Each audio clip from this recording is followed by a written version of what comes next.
Hello, everybody. You're on the Mike Nelson Show. If you haven't subscribed to the channel, make sure to subscribe right now. Today, I got a very special guest. They've been on my show before when I was at another radio station. I'm here with New Angeles. How you doing today, guys? Good. Doing good. Doing great. All right. If you could give your name and your instrument, that way our listeners on the radio can know who they're listening to. I'm Aaron. I sing and I play bass. Cool. I'm Kyle. I play guitar and I sing background. I'm Ricky and I play the drums and I also sing. All right, cool. So we have a lot of new viewers here on the show now. Can you give me a brief, history? Since I interviewed you guys a couple years ago, then before that, it was even like I think 5 or 6 years ago. But can you give me like a brief history on the band and where it started and kind of the whole journey behind the history of the band? Yeah, I'll take this one. So Ricky and Kyle were in a band called Bad Press before I came into the picture. Their bass player left to pursue audio engineering. Not sure what happened to their vocalist. At the same time, Ricky and I met at a jam at State Social House on Sunset. He heard me playing some songs that he liked on bass, and he came up to me and, we started talking. Then I get a DM from Ricky saying, "Give me your number, boy." And you know how it goes in West Hollywood. I'm not sure if Ricky's hitting on me or what. So I didn't give him my number right away.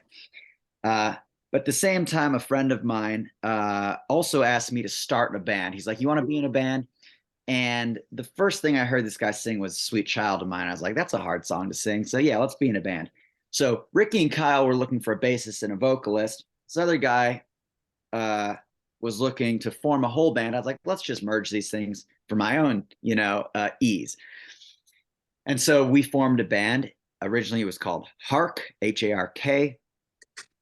That sounds like nothing when said in a loud environment. So we changed it to the name Fathom.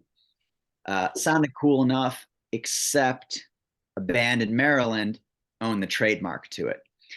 So ultimately, the thing with the other member, the singer, didn't work out, and we've been through a number of vocalists. But over the pandemic, we decided to just get better at singing individually, and Ricky's in outer space now. And just take it on as a trio, and we gel together. But with that, A, because of the trademark, and B, because we were basically rebranding as a trio, we needed a new band name. And we asked some people. Anybody will tell you that naming a band sucks, right? Horrible process, grueling, and and we put a poll out there. We had some ideas on our own, but one of my friends was like, "You should call yourselves Newborn Angels." And I don't go to church enough to, warrant a name like that. I don't go to church. Jewish. So, but that sounded a little Christy for me.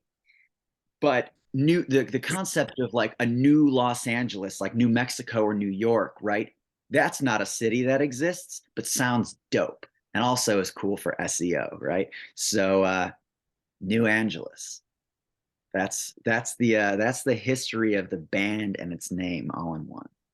Now let's talk about each of you individually. How did you guys, why did you pick up guitar, Kyle, or why did you pick up the drums, Ricky? Kind of go through each one. Aaron, if you want to talk about why you started playing bass.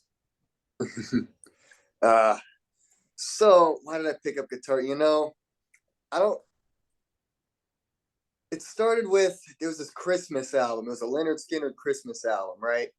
And they had Run, Run, Rudolph. There's a line in that Run, Run, Rudolph song where it says, "All I want for Christmas is a rock and roll electric guitar." I must have been like 4 years old, something like that. So for Christmas, I got a toy guitar that obviously was worthless, but it was cool. And then somehow a few years later, I discovered AC/DC at some point. I don't quite remember how. And then I think that was it. That was just the end all. I saw like a music video of Angus Young just duck walking around with a little SG.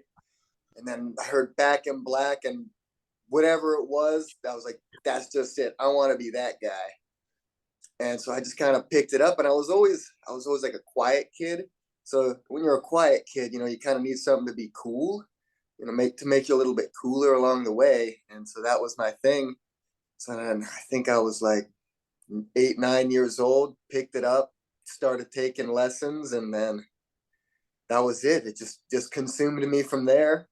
And when it was time, you know, graduated high school and said, man, I just want to play rock and roll. So then I hopped on an airplane from Ohio, came out to LA, you know, with a suitcase and a guitar, went on the internet, found Ricky somewhere, and then we started a rock and roll band in the basement of a church. And then from the rest is history, because Aaron picked up the rest of that story. But yeah, I guess it was that. It was AC/DC. And then once Ricky came into my life, it became Van Halen. And then since then, it's just been Van Halen up the vein the entire time. I mean, you remember that when you first met us, right, at that Battle of the Bands? Of course, yeah, that was man, that was a long time ago. I think I was still in college, right? Or I was just Dude, finished that high was school. I was very young, I remember, like that must 2017, 20 yeah, I think it around was there. 2017. We Yeah, did I'm the One, and then that yeah.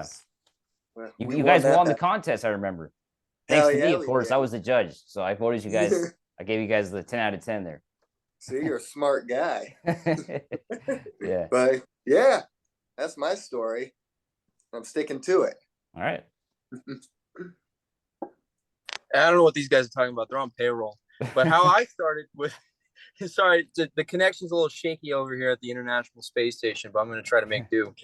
So my family, they've always been a lot, especially from my dad's side, have been musicians through the years. And my mother was actually a drummer for a Beatles tribute band in Tokyo when she was 17. And then she had stopped for quite some time. And then when she was pregnant with me again, or I guess not again, you only get pregnant once with one child. But anyway, with me, she decided to take lessons again, really start learning how to play drums. And basically every time I had started kicking in the womb, she would just mess around on the kit and I would calm down. So I tended to respond to people, you know, beating the shit out of things. So lo and behold, my father, he toured a lot. He had played with John Lee Hooker for a couple of years. And so that kind of lifestyle of going on the road, playing in front of people was ingrained just from the very start. And he, of course, wanted me to be a guitar player, which I did not want. So after many years of fighting that, he eventually relented. And I saw a rerun of the Ed Sullivan Show on TV. And I saw the Beatles playing I Want to Hold Your Hand. And I was just completely enamored by Ringo and that kind of playing and the attention he got from it. And it just was constant studying, just listening to records over and over and over. And then that moved on to Led Zeppelin, and then Van Halen, and then Van Halen, and then Van Halen. And then I met Kyle. Wait, what was after Van Halen? Was that Van Halen again? No, it was Van Halen. It's Van Halen. Oh yeah, okay, that makes sense. I mean, Ricky posts about Van Halen all the time on social media. I see it all the time. all the time. Yeah. I don't know. I mean, they're okay. I mean, they're an okay band. They're the greatest band ever too. I think they're the greatest band in my opinion. So I think they've got to be. I mean, as far as American rock bands are concerned, I think they're one of the best for sure, musicianship wise. And by the time I had met Kyle, and I believe he called me first, and I had been playing in something like 8 bands. So I was playing with my dad, and I was doing jazz and funk and pop, and I just couldn't find that Eddie to my Alex musical relationship. And then when he had called me and told me that he liked Van Halen, I was like, well, that's a no-brainer right there. And then the rest is history, as the other two have kind of filled in the blanks. But I mean, especially in the beginning, it was really just Kyle and I, and we had to really fill in those gaps, which I think at the time was a pain in the ass. But looking back at it now, I think we became a lot more in tune with each other and our playing styles as a result. I think it was for the best. I think we're better players as a result compared to the competition. Yeah, they're pretty tight. Yeah, no, he left it. He left And then that there's Aaron. in. No. Aaron joining was like the last piece. Yeah. Yeah, because we were flying through a basis before then too.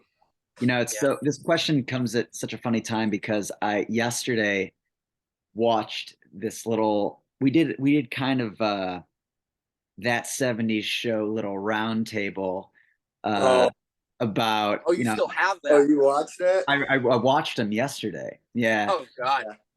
About like how we got into music and all that. And you know, in that 70s show fashion, we were in good spirits. And so my origin story with music, I started playing piano when I was 6. My mom and dad were musically oriented, though not, you know, not musicians professionally. My mom had played piano, my dad a little bit of piano, and my dad also some clarinet. So started playing piano when I was 6. Actually picked up a guitar, you know, in a summer school class going to 3rd grade, learned a few things, and then put it down for a long time. Started playing clarinet after my dad, with my dad's old clarinet in 5th grade, upgraded to alto saxophone in 6th grade, tenor sax in 7th grade. 8th grade, I wanted to play in my jazz band and I wanted to play piano, but there were other pianists that were better than I was. So we didn't have a bass player, and my best friend played bass. He had been playing since 3rd grade. And my jazz instructor was like, hey, if you want to play bass in this jazz band, I'll teach you. So I was like, hell yeah. Like I get to play the same instrument as my best friend, and I get to play in the jazz band. She handed me this like 40-page Bass for Dummies packet and said, go teach yourself, right? So I took some lessons on bass, and that was it in terms of my bass guitar instructive phase, right? Started and stopped in 8th grade. In freshman year of high school, I also wanted to be in the jazz band again. I had been classically trained on piano with absolutely no improvisational skills, so that didn't work out. I totally bombed the audition for the jazz band, but there were no bass players. My high school was like a renowned, nationally renowned fine arts department, right? But from theater to orchestra and band and jazz band and choir and dance, like we were very highly ranked nationally. And it was shocking that there was no bass players. So I was a walk-on, but the stipulation was that I be concurrently enrolled in orchestra. So I had to learn how to play upright bass with a bow, which helped in jazz as well because I learned how to play upright bass. And then that was kind of it in, you know, that lasted through high school, jazz and orchestra. I dropped tenor sax after my freshman year. And I kind of put the instruments down in undergrad, minus like a variety show here and there. And that was on guitar and vocals. And then in grad school, the fraternity that I had been in undergrad was putting on a benefit show for Habitat for Humanity. They called it Rock for Humanity. And they said, Aaron, do you know any bands that would want to play? And I was like, not really. But I turned to my brother, who was a freshman at the time, and he played guitar. And I turned to my buddy Joe, who was the drummer. We were all on the water polo team together. And I was like, do you guys want to form a band and play at this benefit show? So we did that. That was November 8th, 2014, my first show as a rock band, really. I mean, I had one in high school, but we had one show and that was it. That band was called Marco and the Polos. We ended up playing as far as the House of Blues in Chicago. We did a reunion show in 2019, and that's been it so far. But after grad school, for the first 2 years that I lived in LA, I really didn't do anything with music.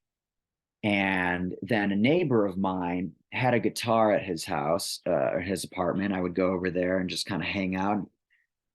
I'd play his guitar, and he'd be like, he's this New Jersey guy. Aaron, you're so talented. You got to do something with your music. So he was like, I got to introduce you to my friend Chris. Chris was a drummer. I happened to just meet Chris on the steps of our apartment one day, and Chris and Ricky have beef. Not anymore. Not anymore, but Good old Chris, Thunderfoot. yeah. So Chris brought me to this jam at State Social House in October of 2018, and 2 weeks later, I was part of the show. My first jam at State Social House was called Social Jam, and like every week for 16 or 18 months, right up until the pandemic, I was playing a show at State Social House. It became my life. It became what I looked forward to. This was on Monday nights. It's where I met Ricky. It's how I met Kyle. And here we are. Now let's go back to the band itself. I interviewed you guys a couple years ago. How has the band, grown in the last 2 years? Ricky. I mean, we've been eating our vegetables. I mean, we've been taking little measurements too. I got to be like 6'1" now. Aaron's about 5'10". Kyle shrunk. But no, I feel as though, I mean, when was the last time we had spoken with you? It was I think it was during the pandemic, actually. I was looking it up yesterday. It was March of 21. I think it was when we released our first song. Yeah, around there. Yeah. Yeah. I really think musically, I mean, just over the years, with when you play with people for such a long time and you're seeing your bandmates more than your own family, you tend to get a little bit better. But the other thing too is we've always made it a point to push ourselves musically, to look at other avenues. We don't want to, nothing against AC/DC, sorry Kyle, but when you have the same beat, Back in Black is like the third best Come on, selling man. album. AC/DC's they're same legends, song man. over and over and over. I mean, with Bon Scott, they're not the same song over and over again with Bon Scott. So you can't say that with Bon Scott. That's fair. You can't dog Back in Black because that was their first album with Brian Johnson. That's true. It's true. That's true. And they're doing a lot better than I am. But I think we've always made it a point to look at as many other artists and other styles as we can, and to just take a little bit of that, and then hopefully we can, rubs off. And I mean, we started mainly with, I mean, we still have the core influences, of course, Van Halen, of course, some Green Day and a little bit of the pop punk influences and whatnot. But especially recently, with cutting our teeth playing live and learning covers, because I mean we've got hours of cover material that we could just throw at the drop of a hat if we need to for a last minute gig. And we've done everything from Cheap Trick to One Direction to Bruno Mars to Hendrix. It's all over the map, and that becomes a part of your playing and a part of your writing. And especially with the latest material that we've been writing, it's really shown that a bit more pop sensibility, we have a bit more of an ear to what we think sounds good. So in a way, I would say that's how we're a lot better, just musically, and the experience of it all, being deep in the weeds. Yeah, I'm gonna jump in on that too. Just saying, from where we were when we interviewed, or when you interviewed us last. I mean, that was like what, early pandemic, probably like 21 or it was like we're right in the lockdown basically. Yeah, I mean, just from that whole time, being just locked up and practicing and stuff. I mean, like Aaron was saying, we were a band that always had a singer. and we kind of stepped down from the singer, and then Aaron stepped up, and just through that time really, you know, became into the lead vocalist of the band. And then we kind of individually stepped into our roles. And I mean, we went from basically doing nothing to, you know, we started headlining over at the Viper Room, and these were big shows that started cutting our teeth. I mean, the recording process, even for those first few songs, was like, you know, we didn't really know what we were doing. We kind of like outsourced the mixing online because it was the pandemic. So when we were going in with these new songs, we recorded 3. We actually got a producer on board. We started talking about, you know, how do we want to work this song? And then, you know, we recorded them actually up at Sunset Sound. So we were in there, and in that studio just was a major step up for, I mean, all of us. I think that was a dream come true, to say the least. And just all of that going from kind of recording, you know, not in a garage or anything. It was a great studio the first time, but going from that level, playing baby shows, to now we're, you know, doing regular stuff at the Viper Room. We're kind of pushing our band down to San Diego, where we're recording these songs. We're working on an EP to drop, you know, later in this year. It's kind of just all kind of grown that way. You know, big steps. Like, you know, you're on the radio station now. We're doing a couple little things here and there. But yeah, I think that's another point to make, because, you know, that's a big deal for us. Yeah, and another thing too is just also looking at what you're doing, Mike, and how you've grown and how we've kind of followed each other through the years. It's very interesting to see. Yeah, it's very where we went from, you know, being humble college students to being college dropouts, at least in my case, and then seeing Kyle and just seeing how, you know, we've changed as people as well. I mean, gosh, it's a pretty fascinating thing, isn't it? It's kind of crazy, man. I guess that's how it is with time. You change over time. All right, so now with the new single, "Fighting for Air," talk to me about that. You guys recorded this at Sunset Sound, legendary studio. You know, everybody recorded there back in the day. How was that? You know, recording like in a pro place, and what do you guys think of the new song? Talk to me about it. What's it about? Give me your thoughts on it.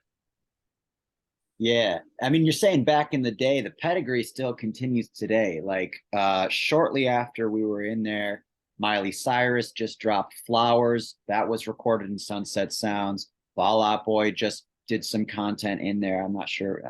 I'm sure part of their album, their newest albums, was recorded there. You know, the pedigree continues beyond Louis Armstrong. The Beatles was the last place that all 4 Beatles played in the same place together before John was killed. You know, I played Prince's piano, right? We got to be in such a cool spot.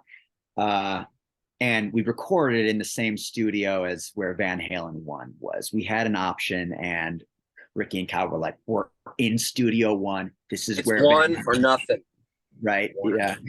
David Lee Roth, The Origin, Van Halen 1. Yeah. So that's where we recorded it. This song was written a few years back. It is about getting out of a toxic relationship, and it's a personal story, but highly relatable, right?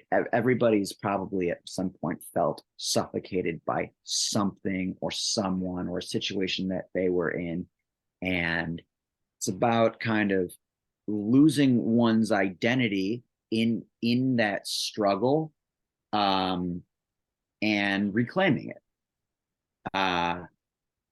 You know, there's only two lines about the reclamation, but yeah, mostly it's about the loss of one's own identity in a toxic relationship. But you know, the concept of fighting for air or struggling to breathe is it's pretty relatable across the board. Yeah. And jumping in on that Sunset Sound, man, I think the other guys could speak to this too. Is like when we were recording there, we have tons of takes of just jamming around, just coming up with shit on the spot, or like record or live takes of just some, like we did I'm the One there, of course.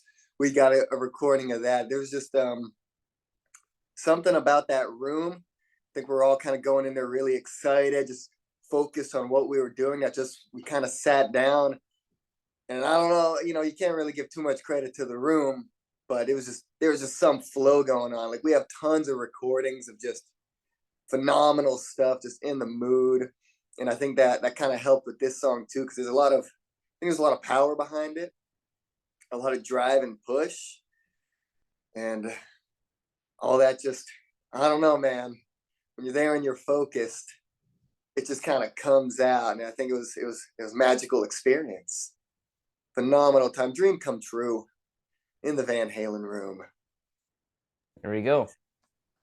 So talk to me about what's in store for the band for the rest of the year. Kyle mentioned maybe cutting an EP later this year, but what else is in store for New Angeles in 2023?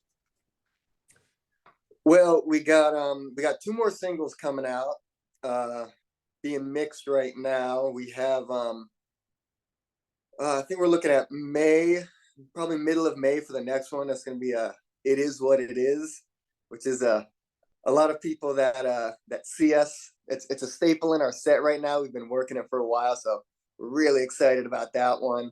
And we have another song coming out probably in June, Newly Almost Single.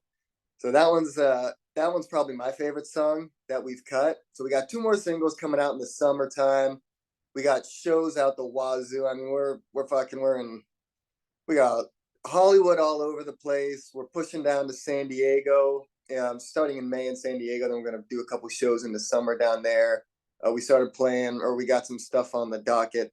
There's an event out here called Dirty Mondays, which is like, it's a Monday night. It's all leather. They play rock and pop punk music. It's right up Aaron's alley. He loves that stuff. And it's just, I don't know, a lot of that going on just to push the music in the band for the summertime, ride that wave. And then probably after the summer ends, I'm gonna get back in the studio and finish off the EP, couple more songs, drop that sometime later this year. Kind of all the singles that we're doing, they're all part of the EP, just kind of spacing it out. And that's kind of all 2023, our debut. That's why we kind of call the EP Welcome to New Angeles, leaning into that city, that location. And so that's kind of 2023 is the year of welcome to New Angeles, man. This was where the party is. This is where all the ladies are. This is where the hot dudes are, especially the drummer, looking like Elvis. But yeah, I don't know. We're gonna let that go, huh? Someone said he looked like who was it? Patrick Swayze. Patrick Swayze. Yeah, Patrick Swayze. She's like the win, right? Now, any live shows to promote? They already dates maybe in stone that you could talk about on the show? Yes. So the first one we have coming up is going to be May 5th, which is a Saturday. We're going to be playing at the Viper Room. It's for the Dirty Mondays event. It's going to be a hell of a time. I believe it's $5 before 11 p.m. We're going to put up an ad too. So anybody who wants to follow us, you can follow us on Instagram at New Angeles Music, and then follow us on TikTok as well for updates and everything. We're going to be doing that. And then on the 12th of May, which is a Friday, we're going to be heading out to San Diego to Tin Roof. We will be doing a 3-hour show, non-stop music. Wow. So we've actually been doing some team runs, going out for some jogs to get the endurance up for it. And it's been great for me and my asthma. So it's going to be fun to do that show. And then the day after that, we're coming back to LA. We're going to be playing in Monrovia at the Poorhouse Bar and Grill. And then I believe after that, we're going to be doing Viper Room on the 27th. We'll be headlining. All right. Thanks for coming on, guys. I really appreciate your time today. Hey, thanks for having us. Thanks for having us. Yeah. All right. Thanks for watching, everybody. Make sure to stay heavy. Stay heavy.